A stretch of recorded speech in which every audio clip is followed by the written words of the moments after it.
नमस्कार दोस्तों, आज हम जानेंगे रासायनिक उर्वरकों के इस्तेमाल से भूमि में वर्तमान समस्याएं क्या आ गई हैं।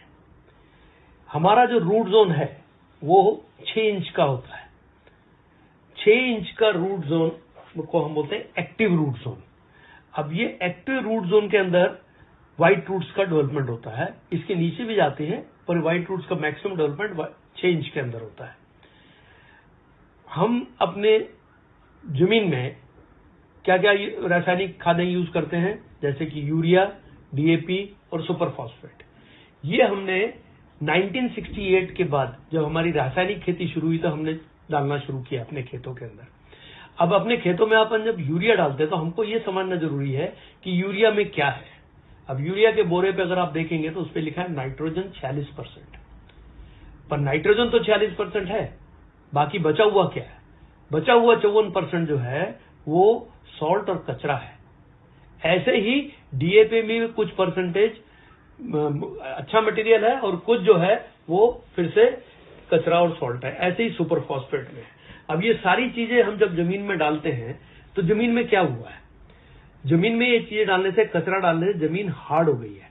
आज आपकी जमीन 4.5 इंच जो है वो हार्ड है, तो अपनी एक्चुअल जो खेती हो रही है वो 1.5 इंच के अंदर हो रही है।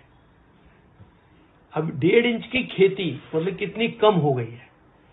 अभी ये ऐसा हुआ क्यों? ऐसा होने का कारण एक है कि हमारी जमीन के अंदर केंचुआ होता है, जबकि 1968 के पहले हमारी जमीन में केंचुआ एक्टिव रहा करता था। और हम चौथी कक्षा से पढ़ते चले आ रहे हैं कि केंचुआ जो है वो किसानों का दोस्त है। वो अभी क्या हो गया है, जमीन हार्ड होने से वो ऑक्सीजन में काम करता है, ऑक्सीजन वहां पे कम हो गई है, इसलिए वो 3 मीटर खाली नीचे जाके सुप्त अवस्था में रह गया है। अभी केंचुआ क्या करता है, नीचे से मिट्टी खाता है अपने वेट के हिसाब से, और जाते हुए और आते हुए जमीन में 2 छेद करता है, और जब ऊपर आता है तो वो ऊपर एक वॉमिटिंग मतलब उल्टी करता है, जिसको हम बोलते हैं केंचुआ खाद, जो वर्ल्ड की अप्रतिम खाद है। और जब ये 2 छेद करता है जमीन के अंदर 1 स्क्वायर फीट के अंदर, जब ये 2 छेद करता है तो जमीन को ये मुलायम कर देता है। जमीन मुलायम होने से क्या होगा कि जमीन के अंदर जो हार्ड पना आ गया है, जिसके कारण ऑक्सीजन कम और कार्बन डाइऑक्साइड बढ़ गई है, वो प्रक्रिया उल्टी हो जाती है। पर अभी क्या हुआ है, जब ऑक्सीजन कम हो गई और कार्बन डाइऑक्साइड बढ़ गई तो जमीन में विषाणु बढ़ गए। अब विषाणुओं के बढ़ने के कारण क्या हुआ, पेस्टिसाइड डालना पड़ा, और जब आप पेस्टिसाइड डाले तो विषाणु तो मरे, साथ साथ में उसके साथ जीवाणु भी मरने शुरू हो गए, क्योंकि जीवाणुओं का मरना मतलब कि जमीन के अंदर बंजरपना होना है। ऐसे जमीन हार्ड होने से, कार्बन डाइऑक्साइड बढ़ने से भी जीवाणु मरे और इसके कारण भी जीवाणु मरे। अभी 1 ग्राम मिट्टी में 20 करोड़ के ऊपर जीवाणु हुआ करते थे 1968 के पहले, और आज ये हालत है कि 1 ग्राम मिट्टी में 1 करोड़ के नीचे चले गए हैं, कहीं कहीं तो 1 लाख के नीचे भी चले गए। और ये जीवाणु जो हैं ये 13 मिनट में मरते हैं, मतलब एक जूनी मरती है, दूसरी जूनी पैदा होती है, और ये भी मिट्टी खाते हैं, और मरने के बाद ये भी क्या बनते हैं, खाद बन जाते हैं। तो 2 प्रक्रिया, एक तो हमारा केंचुआ जो इनएक्टिव हो गया है, और दूसरा हमारे जो जीवाणु का काउंट जमीन में कम होना, मतलब कि जमीन का बंजर होना होता है। इसलिए इसको अगर और ध्यान से देखा जाए तो हमारे जमीन का कंट्रीब्यूशन केवल 3.8% होता है किसी भी पौधे या प्लांट को बढ़ाने के लिए। आप बोलेंगे कि 3.8% होता है तो इतना ज्यादा क्यों बता रहे हैं इसके बारे में? ये ऐसे है जैसे कि हमारे शरीर में एक हार्ट है बहुत छोटा, पर अगर वो कमजोर हो जाए तो मुश्किल हो जाएगी, और अगर वो बंद हो जाए तो राम राम सत्य हो जाएगा। तो ये एक्टिविटी अगर जमीन में नहीं चालू होगी तब तक हमारी जमीन की जो है उर्वर शक्ति कम होती चली जाएगी।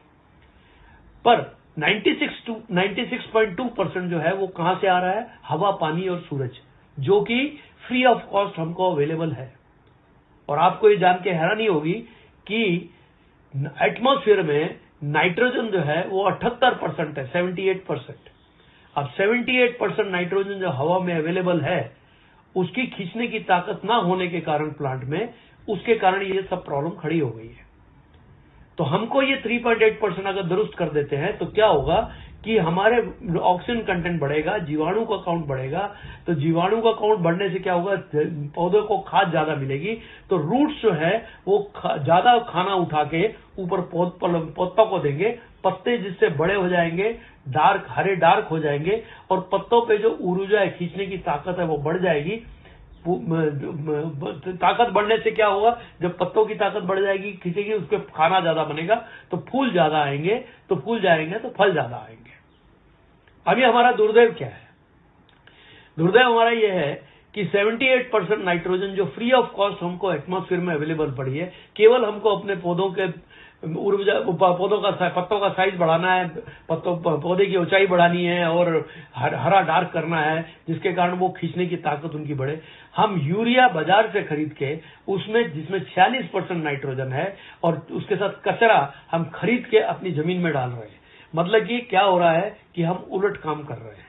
इससे क्या हो रहा है कि हमारी जो शक्ति है, जमीन में जो ताकत है, वो खत्म होती चली जा रही है। ये जो भी हो रहा है वो गलत है।